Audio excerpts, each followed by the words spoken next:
प्राची अमन को ऐसा बोलकर चुपचाप वहाँ से चली गई और अमन खड़ा खड़ा सोचने लगा कि प्राची उससे ऐसे क्यों कह रही है, जबकि प्राची ने उसे छोड़ा था। प्यार उसे नहीं हुआ है, अमन से। और अगर वो प्यार करती थी तो फिर वो उन तस्वीरों में आरव के साथ क्या कर रही थी, उसके साथ क्या हो रहा है। प्राची कहती है वो अमन से प्यार करती है, कोई कहता है वो आरव से प्यार करती है, उसे तो लगता है कि वो युग से प्यार करती है। ये हो क्या रहा है, क्यों हो रहा है, वो कुछ नहीं समझ पा रहा था और वो सच समझना भी चाहता था। पर आयशा की बातें उसे बार बार यही सोचने पर विवश कर देती थी कि हाँ, प्राची ही गलत है। आयशा ने अमन के मन में प्राची की ऐसी छवि खड़ी कर दी थी कि अमन चाह कर भी लाख सच्चाई जानने पर भी अमन प्राची पर यकीन ही नहीं कर रहा था। पर प्राची ने कहा था कि वो अमन से प्यार करती थी, लेकिन एक बात और कही थी कि वो सच बताने आई थी। पर वो कौन सा सच, वो तो किसी और से प्यार करती थी, लेकिन फिर भी उसने ये सब कहा। अब तो उसे ऐसा लग रहा था जैसे कि शायद फिर से प्राची कोई नया खेल खेल रही है या कोई नया जाल बिछा रही है। प्राची अमन को जवाब देकर चुपचाप वहाँ से चली गई और अपने बेड पर धीरे धीरे रोने लगी। रोने की आवाज तो धीमी थी, लेकिन दिल में उठा तूफान इतना जोर का था कि आंखों के आंसू बहते बहते 2 घंटा कैसे निकल गया उसे पता ही नहीं चला। पर अब रोने से होता भी तो क्या। उसे गम इसी बात का नहीं था कि वो अमन को नहीं पा सकी, ना ही इस बात का था कि उससे प्यार वो नहीं करता। तकलीफ तो इस बात की थी कि अमन उस पर झूठे इल्जाम लगाता है। वो प्राची को इतना गलत क्यों समझता है, क्यों वो प्राची को इतना गलत इल्जाम लगा लगा के जलील करता है। सब पैसों के लिए वो कैसे कर सकती है। क्यों उसे प्राची की आंखों में छिपा हुआ दर्द नजर नहीं आता है, क्यों उसे प्राची की मोहब्बत नजर नहीं आती है। हर पल उसके लिए होती ये तकलीफ क्यों अमन को नजर नहीं आती, क्यों क्यों। ऐसे कई सवाल प्राची के दिल में उठ रहे थे, पर इनका जवाब ना तो उसके पास था और ना ही किसी और के पास। पर इन सब का जवाब तो केवल अमन के पास था, और अमन तो अब खुद से भागने लगा था। वो जहां तक सोच पा रहा था उसे इतना एहसास तो हो ही गया था कि प्राची सच में उससे प्यार करती थी, पर फिर भी उसमें प्राची पर यकीन करने लायक हिम्मत नहीं बची थी। पहले प्राची ने जिस तरह उसकी बात नहीं सुनी, उसे नजरअंदाज किया, जब से अमन को प्राची के लिए बहुत नफरत पैदा हो गई।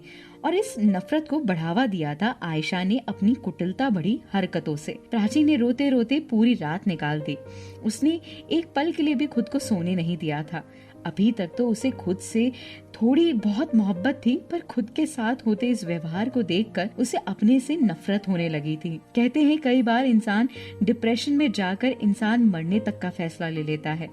ऐसे ही विचार प्राची के दिल में आने लगे थे। प्राची अभी अपने बेड पर लेटे लेटे रो ही रही थी, तभी किसी ने उसके गेट पर नॉक किया।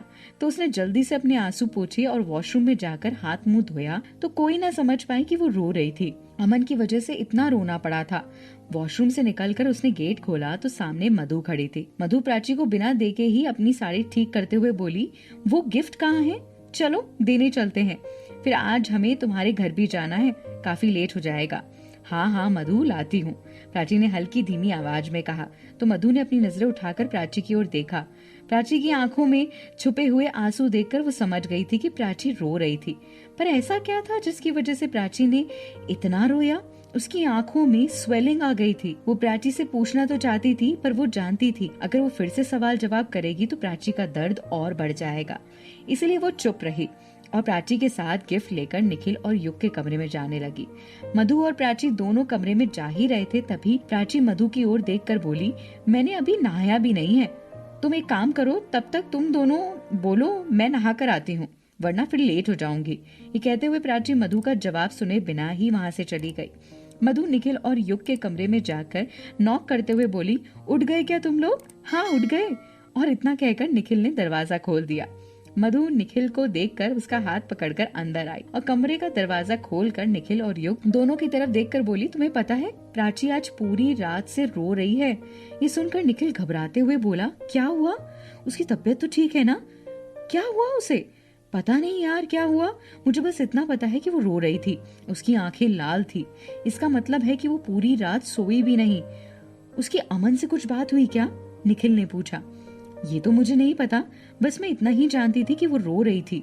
हो सकता है अमन की याद में रो रही हो या अमन ने उससे कुछ कह दिया हो। अमन को तो मैं छोड़ूंगा नहीं। इतना कहकर युग कमरे से बाहर निकलने लगा तो निखिल ने उसे पकड़ते हुए कहा, अरे यार कूल डाउन, क्या करने जा रहे हो तुम पागल हो गए हो क्या?